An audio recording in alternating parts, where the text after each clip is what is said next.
She is a 7-time Moth Story Slam winner. She has also appeared recently on the soundtrack series, and she's got such great stories, and I'm thrilled to have her back. Please welcome Sandi Marx. All right, I guess I'm gonna have some splaining to do because I'm older than mostly everybody in the room, but you'll get my references. Okay, so a while back, I was wandering through my local mall, which is, as you guys know, it's sort of just like a retail terrarium. You know, everything's totally controlled. I know the music's great, right? I'm like got a soundtrack to my story. It's like, all right, so I'm in the mall, and it's like the lighting is set. Everything's under control. You can smell the Cinnabons, which they kind of have like wafting through the ducts, and you know, it's like a cartoon smell. And then there's the music, which just stopped me in my tracks, somewhere between like Victoria's Secret and The Gap. And it was playing Tom Jones' What's New Pussycat. Now, you gotta be kind of old to know it, but it brought me right back to being a kid in the back of my parents' station wagon, where my sister and I would listen to my mother wailing, "What's New Pussycat? Whoa, whoa." And we would laugh our asses off because this woman was so in love with Tom Jones and people like Engelbert Humperdinck. I mean, people you can't even pronounce. And my sister and I thought this was the funniest thing. But while I was in this mall, all I could think of is how powerful music is, because no matter where you are, when you hear whatever song it is, you think about having your heart broken, falling in love, something that has happened that revolved around whatever song you're listening to. It's evocative. That's what music does. And when I was growing up, same thing. I grew up listening to music that really changed my life. And I was a dancer when I got out of college, and music was really important to me. And my friends and I were the first generation to listen to MTV. Now, when we listened to MTV, it was like our Sesame Street. It isn't like the way you think of it now, where it's just like a lot of pregnant 12-year-olds. Back then, it was bands playing music, and we would crowd into Alan Dubow's basement, and we would just sit there transfixed by these bands playing these songs. And then they had these women, these like slutty women who were like gyrating on their GTOs, and I'm thinking, shit, I have a chance. I'm a dancer. Maybe I can get a job in one of these videos, because that's what I do.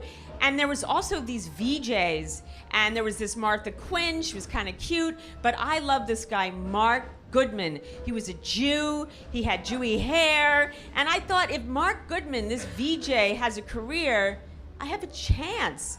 I am a Jew in waiting. I'm gonna do something with my life. So I'm fixated with MTV. I'm thinking, okay, how am I gonna get in this? Now, by some miracle, I'm dating a dude who has a friend who has a cousin who has a friend whose cousin is directing an MTV video. And he tells me that they need someone for a very important job. And I'm like, yes, it's my destiny. I'm gonna be on MTV. I'm gonna be one of those girls in a video. I'm gonna be one of those slutty chicks who's sliding over a Mazda or something. I'm like, yes. Okay, so he says, all right, call the director. This is the number. This is before we had, you know, these phones that we have now. You had to make phone calls and talk to people. So he said, all right, I'm having an audition tomorrow morning. It's a new recording artist. It's her first big song, and her label is called Chrysalis. And they don't have a big budget, but they want to shoot a video. And it's very important that we find the right girl, because she needs this role filled properly. Now, the artist's name was Pat Benatar. I know, right? She's the best. But by the time it was Pat who? Okay, Benatar. But all right, I knew it had to be somebody cool. And it was her first single. It was called Hit Me With Your Best Shot. I know, it was so good. So, but here's where it got really important. And I knew I was the girl for this job. Now, meanwhile, let me just, as a sidebar, say that the only way I was making any money back then was spraying people with Poison. Now, Poison was a fragrance by Christian Dior. Oh, I'm serious. I would stand in the main floor, you know those women in Bloomingdale's, and they like point that fucking thing at you? And people are so mean. So I would stand there hi, poison for Mother's Day. How about buying your wife some poison? And people would tell me to kill myself, or I should take. But I got $10 an hour. There was a lot of money back in the 80s, so I didn't give a shit. So I was so tired of spraying people with poison that this was like an opportunity, even though I might add, this gig paid $50, and it was non-union. I didn't give a shit. I was going to be on MTV. Okay, so I was told the next day I had to show up at 10 o'clock at the director's apartment, and he lived on the Lower East Side. So I called in sick, wasn't spraying anybody that day, and I go downtown. Okay, now here's the thing. Back in the 80s, First Avenue and 6th Street, it was like Beirut. I mean, you wouldn't, this is not like, it wasn't hip. You know, there was like 10 City and a lot of drugs. You don't go there unless you're being chased or you have to have a really good reason. There was a ransom to be paid, you know. Okay, but I'm gonna be a star in a Pat Benatar video. And the most important element that I have not mentioned to you is the role that needs to be filled. Pat Benatar needs an ass double. Oh yeah, she needs somebody with the same ass to walk in her video because they were so cheap. They had one camera, and I don't quite understand the mechanics of it, but while she was walking, I would be walking, and the camera would capture Pat, and then whatever actress filled the ass. I don't know. So, but I'm excited. So I go down there. It's 6th Street, First Avenue, and it's like one of those apartments with the buzzers, and there are all those Chinese menus, and everything's scratched out, so you have to figure out what apartment are you going to. But I figure it out, and as I'm climbing the 4th floor walk-up, all I'm thinking about is, wait a minute, I don't know this person. I'm a young girl with a fine ass, I might add, back then. What if this is like a snuff film? What if he's like gonna rape me? And then I'm thinking, you remember that? Did you guys ever see the original Fame where Irene Cara, like she drops one strap of her, and she starts crying because she has to show her little titties? And so I'm thinking this is all gonna happen. I don't give a shit. I'm gonna be in the video. I climb up all 4 flights of those stairs. I know my mother would be like rolling in agony thinking that her daughter's that stupid.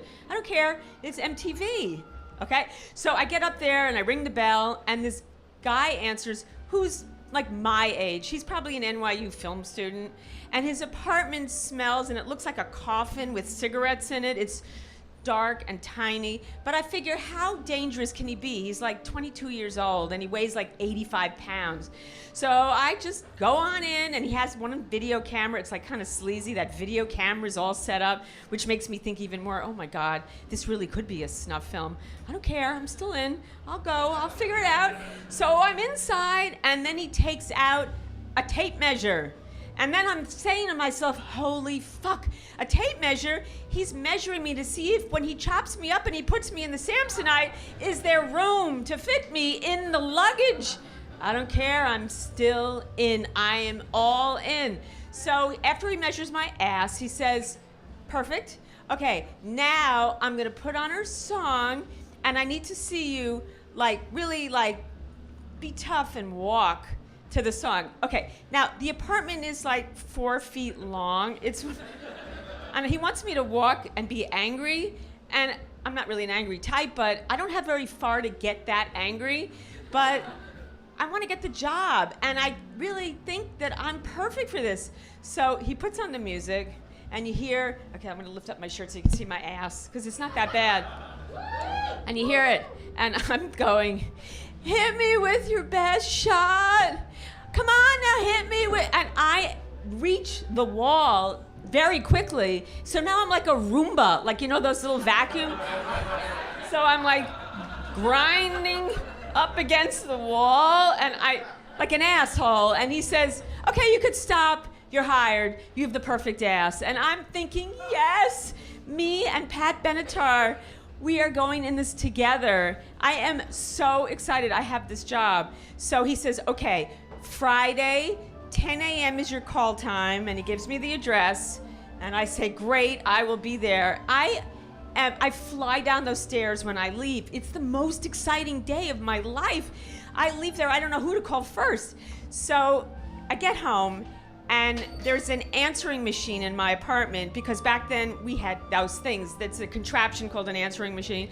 So in there, my mother leaves a message saying, call me right away. Now my mother, this Jewish mother, does have a sense of the dramatic, so I usually ignore her, but I figure I gotta tell her my big news.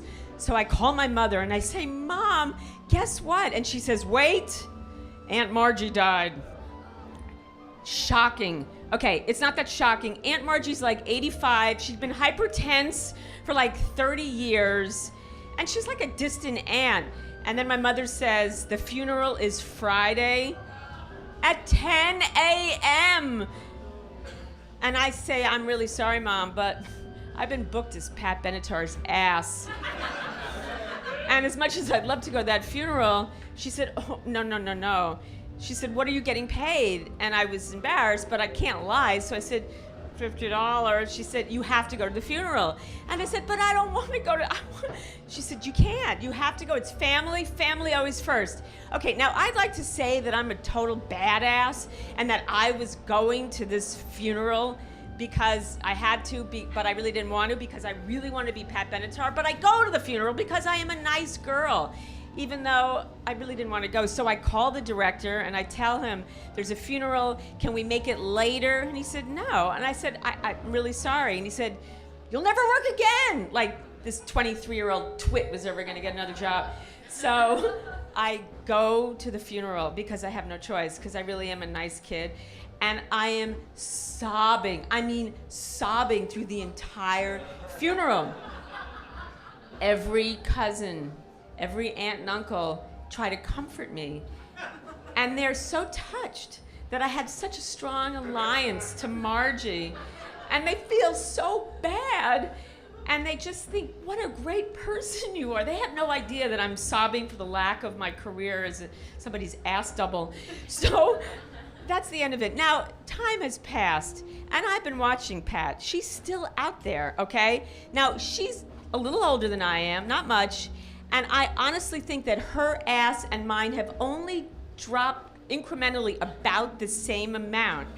So I am ready, I am willing to go back on the road. I'll go anywhere, I'll go for $50. I don't really care. Just call me, Pat, just call me. I'm ready. Thank you.